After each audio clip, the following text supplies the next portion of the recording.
What is up, guys? Welcome back to the channel, and we are back yet again with the 1999 Acura TL. Today we will be doing the fuel delivery system and the fuel injector system. Alright, so taking a look at the vehicle here, we have our two fuel rails right here and our individual injectors. So here's one, and there's two, and there's three, and then 4, 5, and 6 is tucked back somewhere all the way over there. And then come on over here, you have our fuel pump fuse. And then if you walk around to the driver's side under the dash, you will have your fuel pump relay, which is located right here. All right, so here we have a fuel injector, and we're gonna be also ohming this out. So it doesn't really matter which way you do it, as long as you just get your 2 pins here. Make sure they're on there. There's one, and there's 2.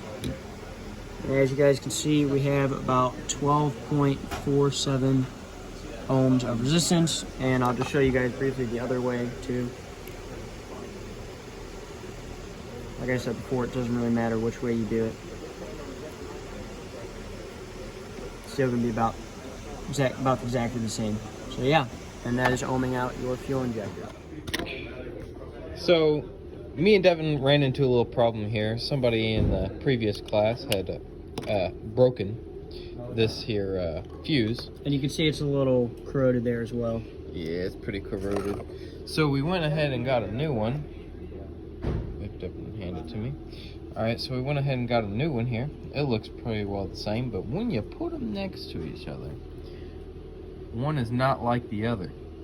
So me and Devin have taken the liberty to punch holes in either one of these sides here and make her fit. Ain't that right, Devin? Yes, that's right. We'll come back to you with the results. Alright guys, so we got this here done. So if we look in here, it might not be the prettiest, but it is going to work. Devin has faith, I have faith. So we are going to try and start this vehicle up.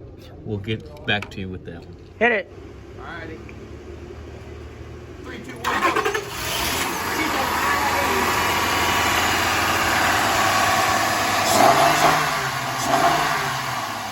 Alright, so we got that fuse in there, and it is working properly. And that is how you replace a bad or broken fuse when it doesn't fit. Alright, so we have our scan tool hooked up here, and we're taking a look at the fuel injector here. So this is our voltage. So if Colin gives it a little rev, we'll see our spike right over here. And if Colin revs it up and holds it, you can see our voltage kind of fluctuates, and then right when he lets off the gas, it drops back down. All right, guys, what is up? So we are gonna be ohming out the injectors and testing the resistance.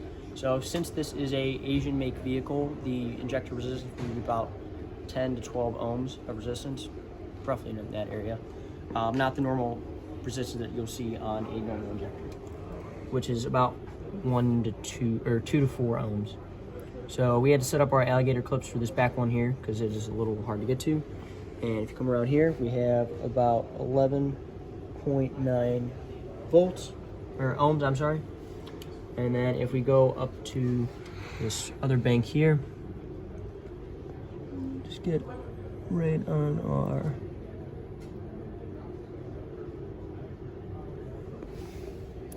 dash. And we have about 11.8 ohms, which is right within spec. So yeah, that is the specs and ohming out the injector. All right, so we're gonna be testing voltage at the injector. So obviously always ground to battery. And if you look here, blue pin is reading 12.2, which is about source, and your purple pin is also reading about 12.2. So this happens because obviously we have key on, engine off, so the injection system is not running yet. So the switch is just open, and there's just voltage flowing just right through the circuit. All right, so now we are going to be doing a voltage drop test across the injector. So with this, you have to be super careful. So if you decide to come in here and put 2 pins there together, and you decided to test the voltage, you will arc it and screw up the PCM, and then you will be screwed without a car. So what you're going to want to do, you want to take your positive lead here and bring it all the way over to your battery and just attach it right there and leave it right there. And then you're going to want to take your negative lead and go in here and attach it right there.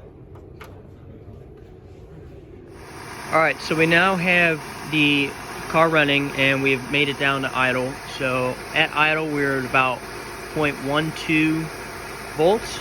So if I give it a little rev here,